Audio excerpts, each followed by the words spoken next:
He's here to share lessons from his journey and practical, no fluff advice for anyone transitioning into the civilian workforce. Chris, thank you. Welcome. And anything you can add to that? I mean, I don't want to plug the Super Stallions too much, but No, thank you for the great introduction. I think you hit all the wickets on that one, so thank you. So I'll skip the background of myself. I think you hit it pretty well. Was a Marine, did 8 years, and then got into manufacturing straight out of the Marine Corps. Um, so as he said, I worked for Kraft Heinz. I worked for a company called Vijon. Did personal care, Germex, soap, shampoos, body washes, so on and so forth. Worked for Morton Salt, was dry goods bagging, and then now I am with Pepsi, and I've been with Pepsi just over 2.5 years. I will tell you firsthand that the struggle is real when you get out of the military. Embrace it as quick as you can and get through it because it's not going to get any better. The longer you sit on it, the longer you wait for somebody to pull you out of the mud, it's not going to happen. We all have to do it on our own. With yeah, that being said, the one thing that I found helped me the most was leveraging networks, leveraging LinkedIn, leveraging groups like Seven Eagle. This is tremendous help for you guys to get your name out there, get to know people because everybody knows somebody who's hiring somebody. So the bigger your network, the more opportunities you have to get in somewhere. Um, as far as the military service, I will tell you from my experience that can serve as a benefit and it can also serve as a hindrance because you will find some employers that have hired a military veteran at some point who did not meet the marks that they needed to meet. And now they kind of have a sour taste about veterans in their mouth, and you have to struggle to win them over. But just like everybody in this room, we're not afraid of a challenge. We actually encourage the challenge and plow right through it. So, PepsiCo now, I've been with them 2.5 years. Pepsi's mission statement is to create more smiles with every sip and every bite, which hits home because I'm sure everyone on this call at some point has gone to a party where you've had Gatorade, you've had a Pepsi product, or you've had a Frito-Lay product. It's hard to avoid. nostalgic in its own regard. Um, Sorry, lost my train of thought for a second because I got hung up on nostalgia. Looking at the childhood ice cold Pepsi and what was the name of the model back in the day who made the Pepsi commercials huge? It was Cindy Crawford. Cindy Crawford. yeah. That more teenage boys bought Pepsi after that that knew how to afford it. Absolutely. So Pepsi is an ever-growing market, an ever-changing market, just like the speaker before told you that every business is changing on a dime to try and fit the new market needs. And Pepsi's no different. So Pepsi has gone from just making the sugar water to making now we do Poppy as a Pepsi brand and Siete food. So trying to get into the health food market because it's more profitable this day and age, and that's what everybody's leaning towards. Um, so I'll give you a little bit more background of how I wound up with Pepsi. So I kind of jumped around from company to company, from Vijon to Kraft to Morton Salt, and it never really felt like home. I was looking for that camaraderie that I had in the Marine Corps, where it felt like people were looking out for you. They want to see you succeed, and you just had those drivers behind you looking to move you up. I couldn't find that anywhere until I got with Pepsi, and since joining Pepsi, it's a constant conversation of what do you want to do next? Where do you want to go? What are your goals in your career? And it's not just an ear service or a lip service.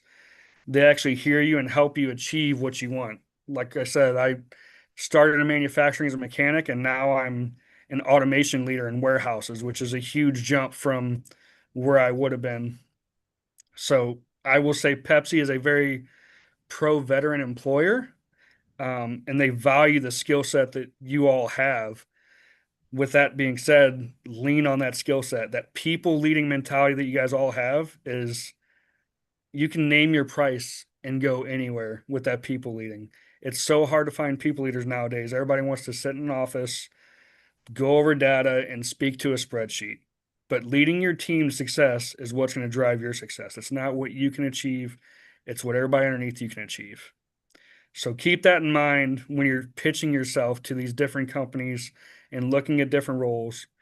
Don't make it just be a good fit for the company. Make it be a good fit for you, somewhere where you see yourself being successful and they give you the opportunities that you see fit for yourself. don't short yourself. So with Pepsi, I'm not going to go into specific with open roles. I know in my market right now, we have three different sites. We have Memphis, well, Collierville, Nashville, and Knoxville will all be looking for supervisors here in the short future. One thing I will tell you about with Pepsi is when you're looking at the job recs on pepjobs.com, they will all have an L and the number next to them.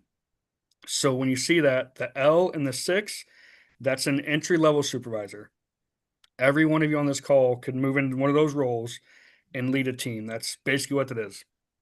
Once you get above that and you get to the L9 and L10, that's a senior manager role. So when you're making the applications for those roles, don't be discouraged if you apply for an L9, L10, L11 job and you don't get a call back.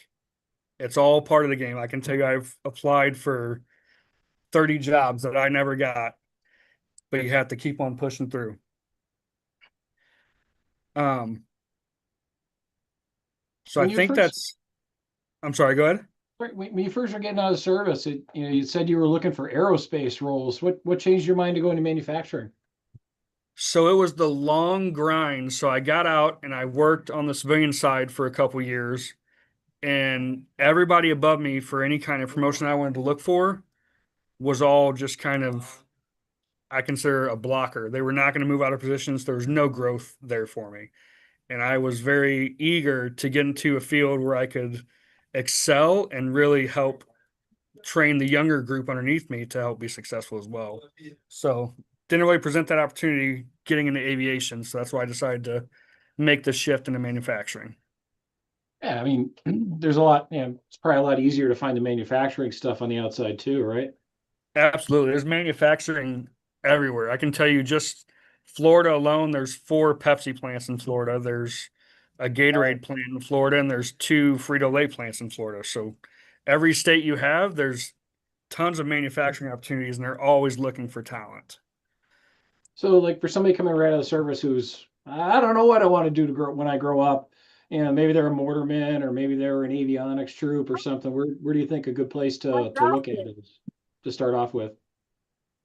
I would say look at those L6 roles. So I can tell you, I have my mentor who was a Marine as well. He's now a director for Pepsi.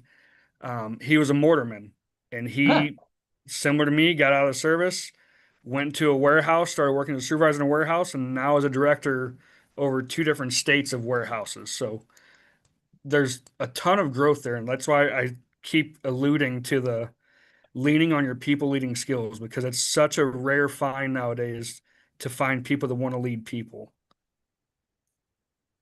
Interesting. Yeah, I mean it's something we hear a lot that it's kind of a catch-22 because we hear all the time that yeah, the civilian sector needs that leadership, but then on the other side, you also have the civilian sector it seems to be afraid of that leadership.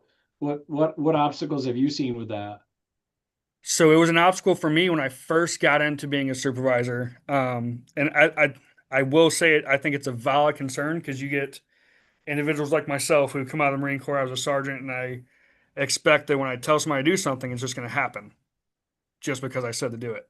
That's Yeah. not the case when you get on the civilian side. You have to really focus on explaining the why behind what you're asking somebody to do. Because if they don't understand why they're doing it, they're not going to do it. It's never going to stick. So that was a big focus, and that's a big shift I had to make for myself from just expecting if I say it, it's going to be done to explaining and spending that time with the individuals to get them to understand the path forward and why we're doing something. So I see it as a valid concern from companies because there are, I can tell you from experience, I've had guys that work for me that were in the military that got out and could not make that transition. They would just tell somebody to do something, expect to be done, would not follow up on it, and would never explain why it needs to be done. So then they have all these failures that they can't understand why. Yeah, that's a tough one. So I mean, if you're walking in the door, just got out of the service, you just took the boots off, how do you think that a good way to address that to a hiring manager is to say, hey, look, I'm bringing these leadership skills, but I'm not looking to stomp on somebody. I mean, do you know a good tactful way to kind of put that across or something where if you were hiring somebody, you go, okay, she gets it or he gets it. The biggest thing I would say is speak to leading from experience, not leading from your title. And I think that was the change that I had to understand, that I spoke from the stance of a sergeant who, if I told a lance corporal or a corporal to do something, it would just happen. That's speaking from your title. But speaking from experience, you can you can translate your experience into any kind of people leading skills you want. And that's the key factor, is being able to articulate that clearly so that they understand, like, yes, you're a people leader, and it's not just boots on throats getting people to do what to do. You have the humility about you to understand the change that needs to happen for you to be successful. So what do you think somebody needs to do immediately after they get out, or in a transition period like SkillBridge now, to set themselves up for success at a place like Pepsi or some other manufacturer where they can walk in the door and kill it? I mean, because we're all going to stumble now and then, but is there any blocks that you've seen like, ooh? Uh, I mean, not really. I mean, I think the biggest thing was the humility piece that I spoke to, is I had to take a lot of individual courses for myself on, like, leading through empathy and things like that, to soften myself a bit, to understand that people have lives and I can't just be that iron fist driving everybody constantly. You have to lead with empathy as well. Yeah, yeah, empathy was something we didn't get a lot of on the service side. It was the boot. I like the boot on the neck comment because it's very familiar. Right. It's Yeah, because definitely don't see that. Well, you won't see that in a successful corporate culture very much, unless Absolutely it's not. huge money. Right. So, I mean, in your experience, how do you see vets breaking into roles with automation, industrial technology when they don't have a formal engineering degree? I mean, that's how you got into it, right? I do not have an engineering degree. Hmm. I got into my role through experience. It was through people leading. I got in manufacturing as a mechanic. I quickly became a maintenance lead, and I became a maintenance supervisor, and then a maintenance engineering manager. So I had the progression just from the experience and the people leading traits that I showed to the team above me. So, I mean, what do So you think in your military experience makes you so good at the automation type stuff in the manufacturing? Because I mean, there's going to be tons of processes, and I'm sure there's some form of regulation like follow A, B, C, and D. But then there's hey, the PLC went stupid. There's right. nothing in the book. I mean, what sort of stuff do you take from the core that helped you? So the PLC piece aspect of the big thing I take away is being driven. Like, you're not going to let something rest. Like, I don't have all the answers, but I'm going to structure my team in a way where somebody's going to have every answer I need. And I know who to go to, and I'm going to keep driving until we get through it. So having that endurance and that vigor to get through and not just take no for an answer is one of the big traits that I think has helped me get to where I'm at now.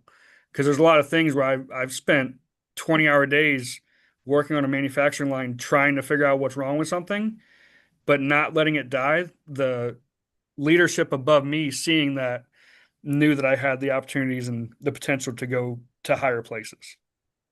Yeah, I mean, obviously you're doing all right. So, I mean, what did you do immediately after separation to put yourself in the right position? Did you have any key aha moment or a resume or a network, somebody you knew?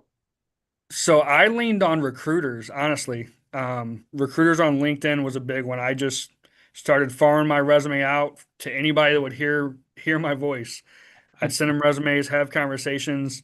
They'd ask me what I'm open to, and at the time when I was trying to get out of aviation, I told them I'm open to anything, and that led me to manufacturing, because manufacturing has the largest void where they're always trying to fill roles. And there's so much manufacturing in the US that you can't even understand without knowing the intricacies of it. But every site, or not every site, every state has probably 15 to 20 different manufacturing sites in some facet, whether it's personal care, food and beverage, automotive, they're everywhere. Well, from your seat on the inside of, with manufacturing experience and, the difference in political climate now with manufacturing being pushed to come back home, how do you see the future there? I see it booming, honestly, and it's not a that's not a political statement for Yeah, myself yeah. at all. This is more so of just seeing how the market's changing and seeing the growth happening at different manufacturing sites and the structure that's happening just within Pepsi alone. Pepsi's working to center itself to be very strategic and very effective in the future. if you look at Pepsi over the past 5 years, you can tell in the stock market we've lost ground to Coke year over year for 2 or 3 years. And we're to the point now where we're starting to position ourselves very strategically to move forward and overtake them over the next couple of years. Yeah. Well, hey, it's always been Coke and Pepsi for as long as I can remember. So that's a fight that'll probably go until the end of time. Um, Absolutely.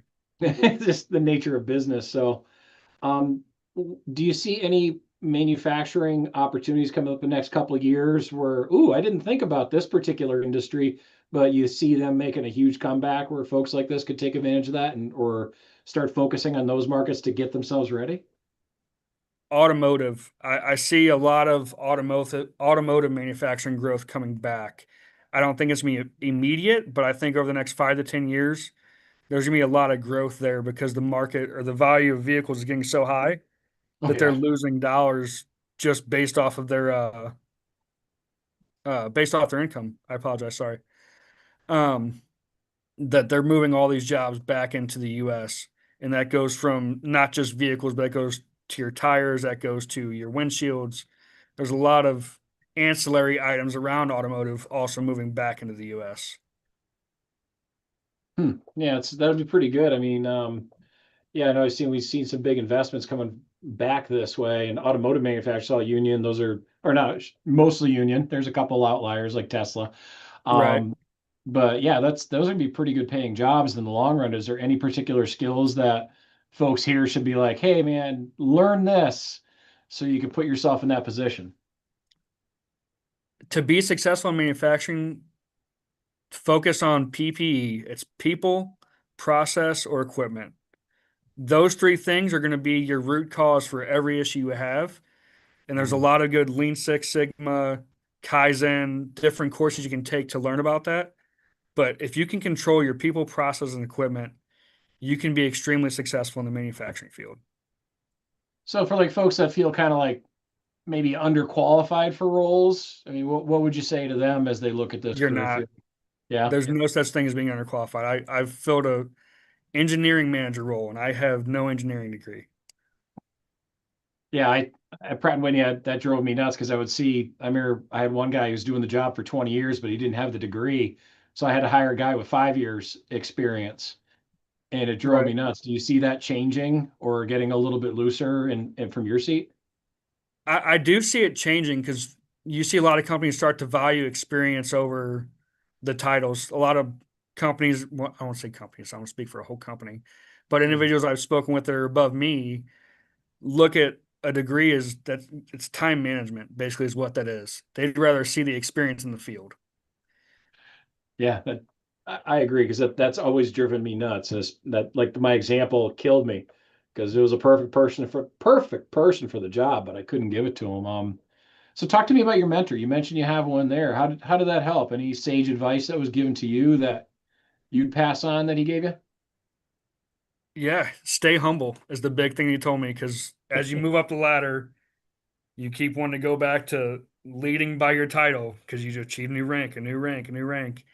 But staying humble, I can't emphasize enough that no matter what you do, you're not going to achieve things on your own. Look at yourself, look at your family, look at your mentors around you. Everybody helped you mold you and get you where you are. So don't become prideful and just stay humble about yourself. Hmm. It's, yeah, I mean that's always good advice because yeah, the ego can be the first thing that gets you on the bread line. Yes, especially if you're not the CEO. Absolutely. That's about the only person who can get away with having a big ego. Um, Right. so I mean, what do you think the best soft skills outside of leadership? We killed that one that folks like this bring into manufacturing and companies like that for that kind of work.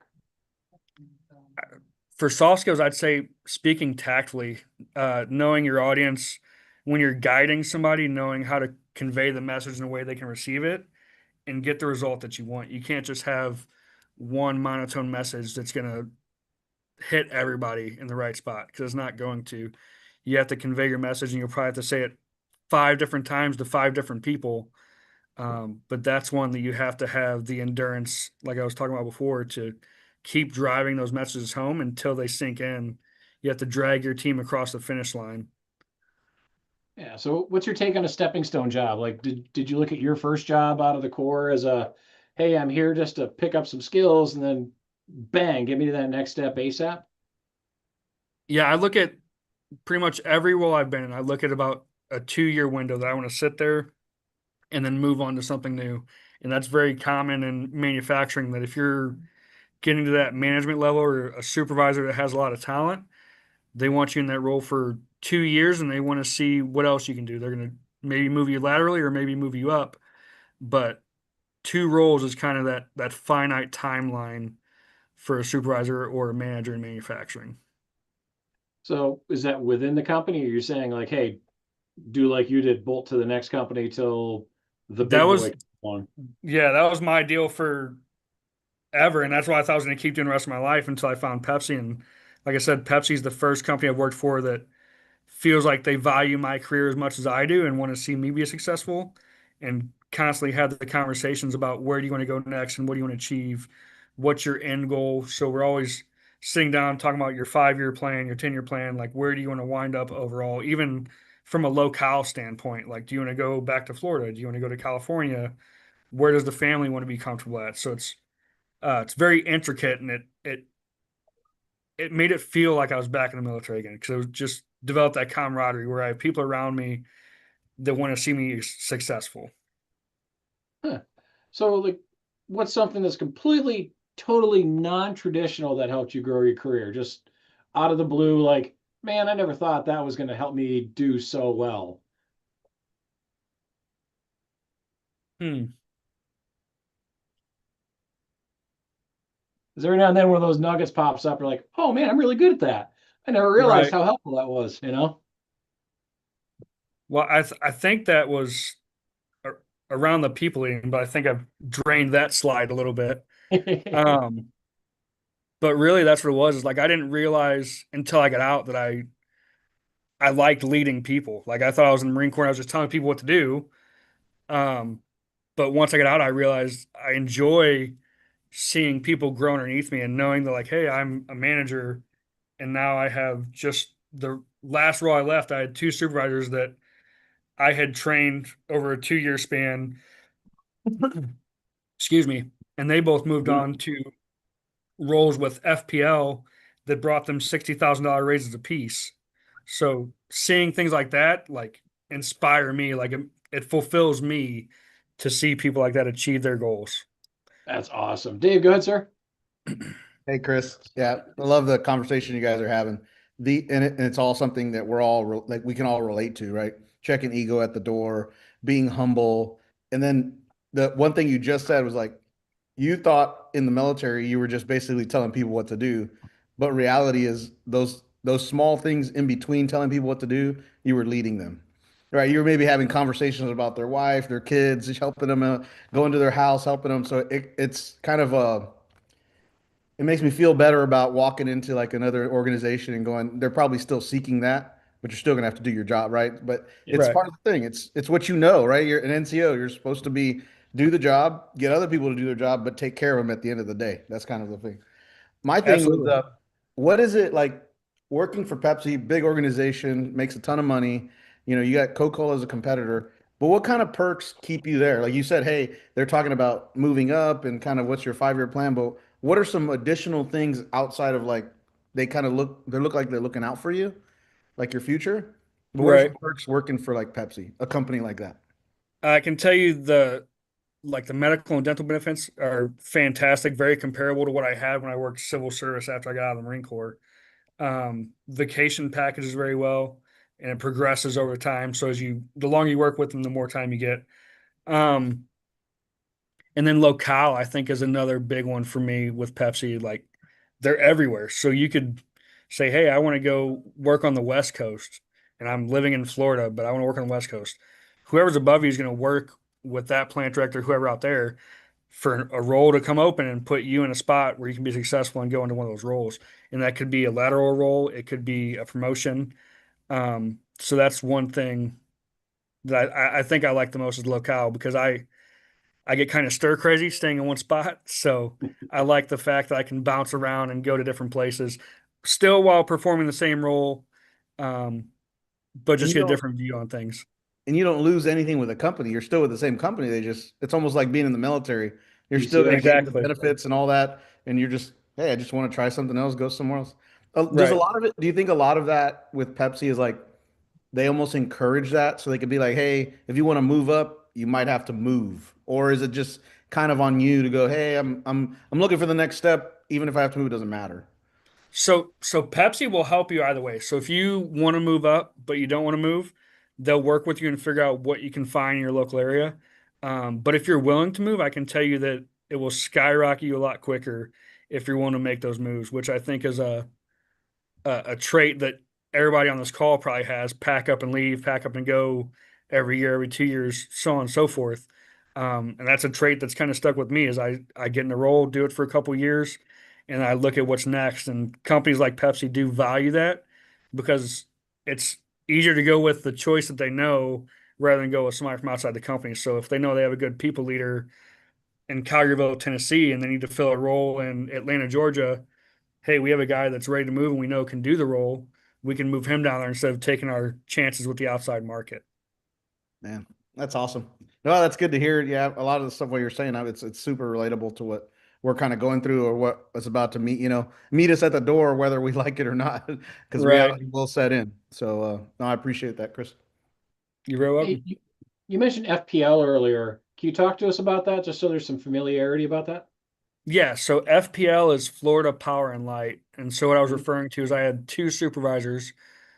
Neither of them had any mechanical electrical experience prior to coming to work in the maintenance department. One of them was a production manager at the Pepsi site, and the other one was a like compressor salesman, sold air compressors, but the business went under.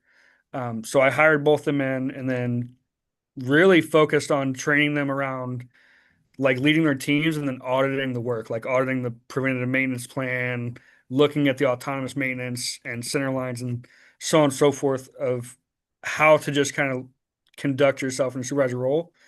And then after the 2 years of them being underneath me, they both moved on to Florida Power and Light, and each of them are running a separate power grid, but they took a $60,000 pay increase each to go run the two different sites. And that was just at the beginning of this year that they made those moves. So that was kind of like that proud dad moment for me.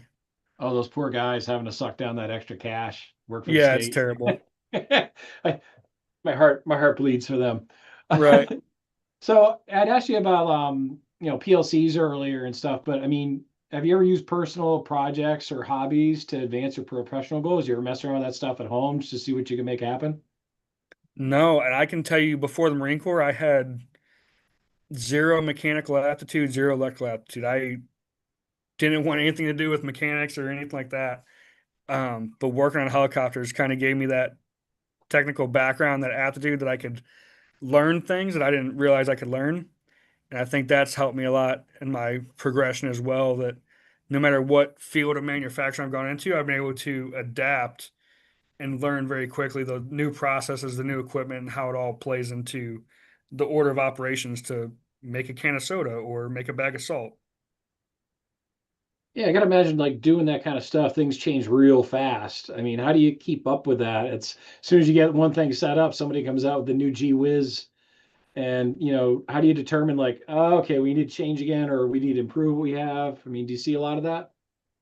Not so much on the food and beverage side because a lot of stuff you have to wait for capital to get freed up in order to make changes. So we'll go in, we'll do an install. So do an install of a case packer, which basically takes the cans or the bottles and puts them into their carton box or it puts them into stretch wrap.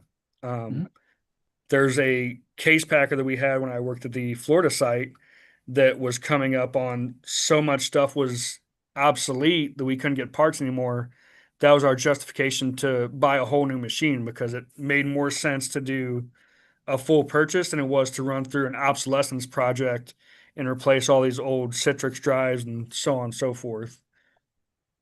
Yeah, so I imagine that kind of boosted productivity too. It was a little hit, but probably turned out in the wash pretty quickly.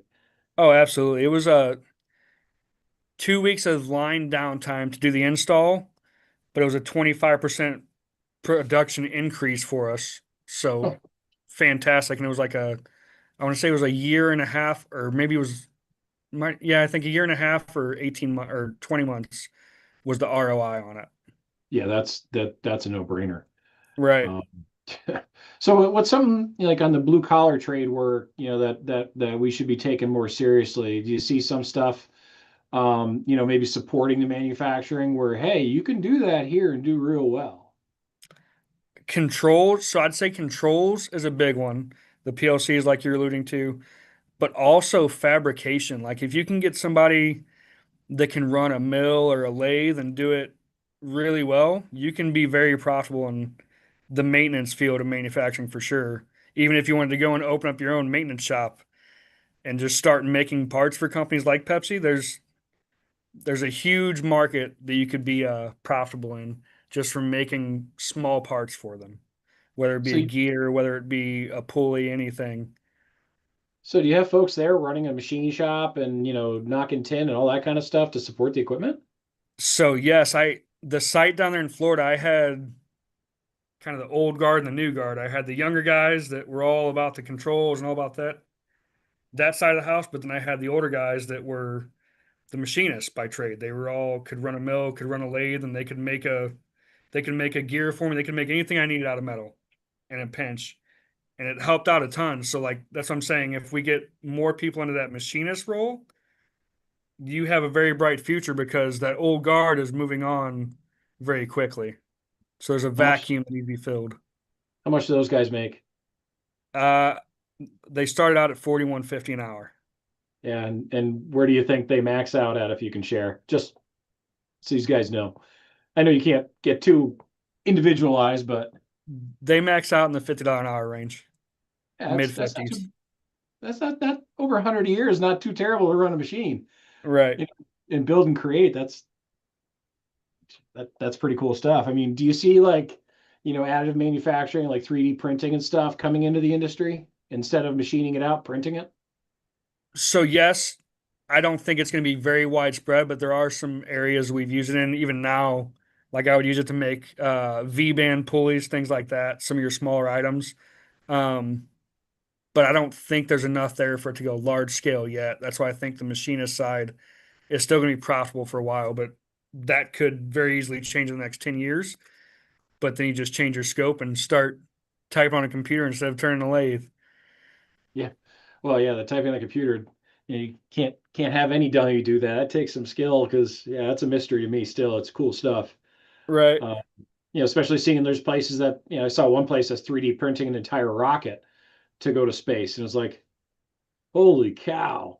right. Um, so there's a future there. I kind of wonder about plants like that, if that time is going to come where the machinist is the one man out and it's all 3D printed down the road. I don't think so because you still have your companies like Baldor and Dodge that are all very antiquated. And I don't see them changes from your motors and your gearboxes on the lines, that they're all the old cast iron bodies Yes. and the metal or the steel gears that are still going to be replaced. So I think there's still going to be a job market there for a pretty long period of time, Yeah. Oh, I've got a at nice least in Baldwin motor. manufacturing. Yeah, I've got a nice Baldwin motor, and that thing will last me the next 50 years. I have no doubt. I Right. just don't lift it. So going back over to the other side. So what's the biggest myth about transitioning service members that you'd say that's bullshit, that you'd want to debunk it? Biggest myth about transitioning service members.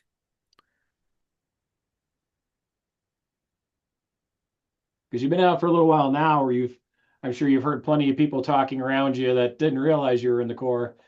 You're like, that's not how it is. Yeah, I've heard a lot of people say that veterans are lazy. That's why we're in the military, was to collect the easy paycheck from the government and not have this huge workload. Because which is it's not true, but everybody talks about how heavy the workload is when these manufacturing companies, when you're working 10, 12, 14-hour days. I mean, that's a weekday for a military member. I remember working 16, 18, 20-hour days to get through things. Yeah, and the longest day I had was 60, and I don't remember a lot of it. So Right. yeah, I certainly wouldn't do well with that. But I mean, what do you say to vets who think they got to completely start over in civilian life? I mean, what do you think about, the whole, hey, you got to take a step back to take a step forward thing? I don't think you have to start over at all. I'll say that. But I'll also say don't be scared to. Like, don't be scared to take the chances and don't be scared to fall on your face. It's gonna happen. You're gonna swing, you're gonna miss, but Wayne Gretzky said it best. You miss every shot you don't take. So throw the resume out there, try and change your field, do something that makes you happy. Don't just chase the dollar. Do something you find intriguing. That's another reason why I wound up in manufacturing. I like to show how things are made. And here we are. I get to see how things are made now. Have they come through there? I wish that'd be pretty sweet. It's they do cool stuff. Yeah, the quote was all I could think of was Wayne Gretzky, Michael Jordan, Michael Scott. As soon as you said that. So, I mean, what other thoughts do you have that you'd share about, getting into manufacturing for folks like this who are trying to figure it out? Because there's more than just, the wrench turning at a place like Pepsi. What other kind of opportunities you say, oh man, vets would kill this? Quality control. Quality control is a big field within manufacturing, and that's strictly like it's adherence to paperwork. You have paperwork that needs to be filled out by the FDA guideline. You have cleanliness standards that need to be met. That's a great one for veterans because we have such great attention to detail that you find the misses in the paperwork that could get you hemmed up by the FDA if you didn't catch it today. Yeah, and those fines have got to be pretty hefty, I'm sure. That they are. Even on the safety side, I'd say another good role would be OSHA. safety management because you can get fined by OSHA. I mean, biggest one for Pepsi is pallets instead of laying on the ground, standing up on the edge. It's $500 for every pallet that is upright instead of laying on the ground. What? Yep. I would For think, improper storage, that's a safety issue. wow, I got pallets sitting over here in my basement that are up on the edge now. And OSHA wouldn't make it far in my garage. Right. But what other areas do you think, like with on the bookish side of things, On the what side? on the bookish side, the office side of things? Um, the office side with Pepsi, there's not a lot that I mean, there's probably people on this call that would be very successful in like an IT role. Yeah. I can't speak to the IT side because a lot of the IT stuff that Pepsi does is outsourced. Um, I know we do have an OT team within Pepsi that's still Pepsi, um, but I don't have any connections on that side. Um, so yeah, I don't have anything for like the front office or IT currently.